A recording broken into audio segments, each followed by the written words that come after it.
오늘 나눠드린 유인물의 제목을 금세기 최고의 축제 환경 강설 만일결사 제목이 그렇습니다.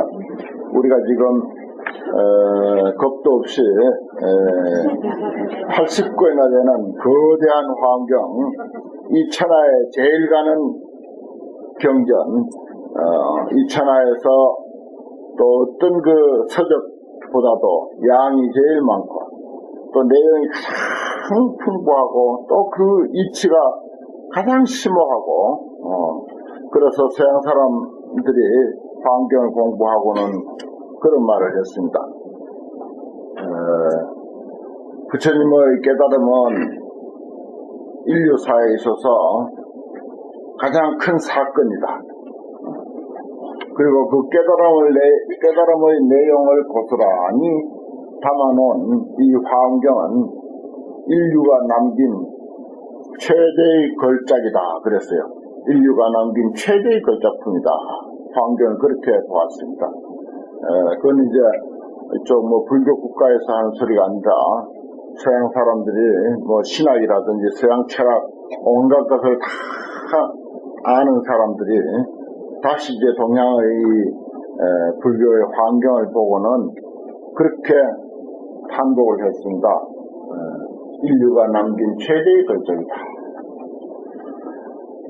이러한 이 세상에 가장 격이 높은 부처님의 가르침 환경을 우리가 만일결사를 한다 이렇게 이제 했습니다. 우리가 일생을 살면서 여러 가지 좋은 일 많죠. 축제가 많습니다. 그런데 불교적인 안목으로 볼 때 사람의 하루의 삶의 가치, 아니 한 시간의 삶의 가치, 아니 1분의 삶의 가치만 가지고 따지더라도 그보다 더 값진 것은 없고 그보다 더 위대한 것은 없다. 사람이 하루 동안 살아가는 그 삶의 가치는 참으로 값지고 위대한 것이다. 하루에 우리가 이렇게 산다고 하는 것은 그야말로 수백억짜리 로또 복권이 매일매일 터지는 거하고 똑같다. 오히려 세상사로 비유를 하자니 그렇게 말하지 그보다도 훨씬 더 값진 것이다. 우리는 지금 무사히 정말 무사히 오늘 이 순간 여기에 와서 환경 공부를 합니다. 하지만은 어제 돌아가신 분 있습니다. 오늘 하루 더 살기 위해서 숱한 방법을 다 강구했을 것입니다. 비록 이 환경 회상에 오려고 하는 일이 아니었다 하더라도 그냥 사는 것만으로도 온갖 산소 호흡기를 동원하고 링겔 주사를 동원하고 급하게 그냥 정말 중환자실에 들어가서 별별 그런 방법을 다 동원하면서 오늘 하루를 더 살기 위해서 수많은 사람들이 그렇게 이 시대의 최고의 그 의술을 동원해서 노력을 했지만은 결코 한정된 이 생명은 어제 끝난 사람들이 무수히 많습니다. 오늘을 못 삽니다. 오늘은 없습니다. 그분들에게. 그렇게 생각한다면 우리가 지금 이 순간 오늘 하루의 삶이 얼마나 소중하고 값진 것입니까? 정말 이 삶 자체가 최고의 축제예요. 개개인에 있어서 최고의 축제입니다. 그러한 사실을 이 환경은 또 일깨워줍니다. 우리에게. 무심히 살아왔고 또 삶이 아무것도 아닌 것처럼 우리가 그렇게 알아왔는데 이 환경을 통해서 인간의 지중한 가치, 지금 있는 그대로 내가 딴 사람이 되고 수행을 얼마나 해서 무슨 도통을 하고 공부를 얼마나 하고가 아니라 그런 조건하고 전혀 관계없이 그냥 우리가 무엇을 하든 이 생명 가지고 하루하루 살아간다고 한 이 사실이 참으로 값지고 소중하고 하다고 하는 사실. 그야말로 어마어마한 축제다. 하루의 삶은 어마어마한 축제다라고 하는 이러한 이치를 깨우쳐주는 게 바로 환경의 가르침입니다. 그러다 보니까 그러한 내용을 많이 파악한 서양의 그 학자들은 환경이야말로 참 인류사에 있어서 최대의 걸작이다 이런 표현을 합니다. 그런데 우리 공부한 내용을 타이틀을 그렇게 정했네요. 금세기 최고의 축제 환경강설 만일결사다. 이 환경강설 만일결사에 동참을 하셨다고 한 이 사실은 축제 중에 더욱 이제 값진 축제가 아닐까 이런 생각을 합니다. 그 다음 밑에 내용은 이제 본문에 공부하면서 살펴보기로 하고 우선 5쪽 대방농물 환경 왕복서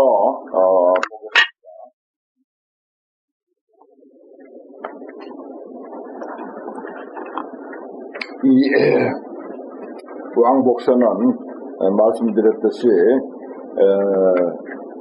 증관 청량국사라고 하는데 청량산에서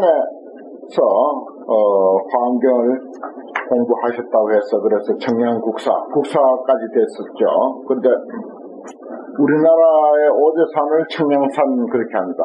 중국의 오대산도 청량산이라고도 하고 오대산이라고도 하고 그래요. 똑같습니다. 그 모양이 아주 닮았어요. 그 산이 수려하고 잘생긴 걸로 보면 우리나라 오대산이 훨씬 더 잘생겼습니다. 뭐 그 잘생기고 못생긴 걸 따지는 것이 아니라 우리나라에도 오대산 내지 청량산이 있고 중국에도 오대산 청량산이 있습니다. 거기에 계시면서 그 환경 연구를 깊이 하셨던 청량국사 그분이 그야말로 짧은 서문에다가 환경의 내용을 압축을 해서 이렇게 표현한 것이 왕복서라고 하는 것입니다. 지난 시간에 공부한 거 다시 한번 쭉 이렇게 살펴보겠습니다. 왕복이 무죄나 동정은 이름이다. 이 8글자 속에 참 사람이 살아가는 일, 지구가 이렇게 돌아가는 일, 추나 추동이 바뀌고 상황들이 이 8글자 속에 다 잘 표현되어 있죠. 함 중요히 유효하고 온갖 아름다운 것, 미묘한 것을 다 포함하고 있지만은 그래도 남음이 있고 초원사의 형출지 않는 기후 법계라 아무리 말을 하고 아무리 많은 생각을 해도 그 말과 생각을 다 초월해 멀리 벗어나 있어. 그것은 법계라고 해서 오직 법계라 그랬는데 이 법계란 뭐라고? 우리들 자신이다 그랬어요. 진리의 세계다. 우리들 자신이 진리의 세계다. 부열현미하고 소확신경하며 현미한 것, 현묘하고 미묘한 것을 낱낱이 파헤치고 심경, 마음과 우리들 개개인의 마음과 또 마음이 상대하고 있는 세상사, 그걸 대상 또는 경계 그렇게 표현하죠. 마음과 마음이 상대하는 경계들을 환하게 밝게 비춰 그리고 국리진성이라 이치를 다하고 또 성품을 우리 마음의 본성까지도 다 드러낸 것, 다 파헤치는 것. 그리고 철과 해인이라 우리가 인과란 말을 하죠. 인과의 문제. 이 세상은 모든 것은 인과로 이루어지지 않는 것이 없으니까 수행을 해서 성불 하는 문제라든지 뭐 곡식을 심어서 가을에 거두는 문제라든지 사업을 해서 그 사업의 결과를 얻는 문제라든지 공부를 잘해서 그 공부 결과 기도를 해서 기도의 결과 이런 모든 것들은 전부 인과입니다. 그런 문제를 낱낱이 다 갖추고 있는 것, 그 설명을, 그 이치를 낱낱이 다 갖추고 있는 것, 그리고 그 설명이 너무너무 풍부해.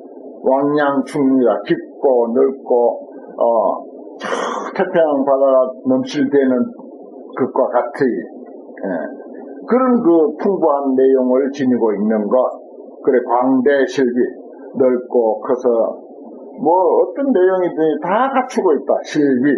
그건 뭐라고? 오직 대방광골 화엄경이다. 그렇습니다. 오직 대방광골 화엄경이더라. 그 다음에 이제, 오늘 할 차례, 교주난사가 제목을 그렸어요. 제3문의 교주난. 교주는 부처님을 뜻하는 것입니다. 이 교주는 우리 모두인데, 우리 모두의 대표가 또 서가모니 부처님입니다. 우리 모두이면서 우리의 대표가 서가모니 부처님. 우리 낱낱 사람들을 이야기할 수도 있어요. 그러나 그래도 그 중에 뭐 대표가 있어야 될 거 아니냐. 세상사가 그렇듯이. 그래서 여기 이제 교주라고 하는 것은 우리이면서 우리 모두의 대표인 부처님. 난사라고 하는 말은 어려울 난자 생각사다. 생각해내기 어렵다. 제대로 이해하기 어렵다 이 말이에요. 난사. 그런 제목인데 고아세존이 십신초만에 정각시성하사 그렇습니다.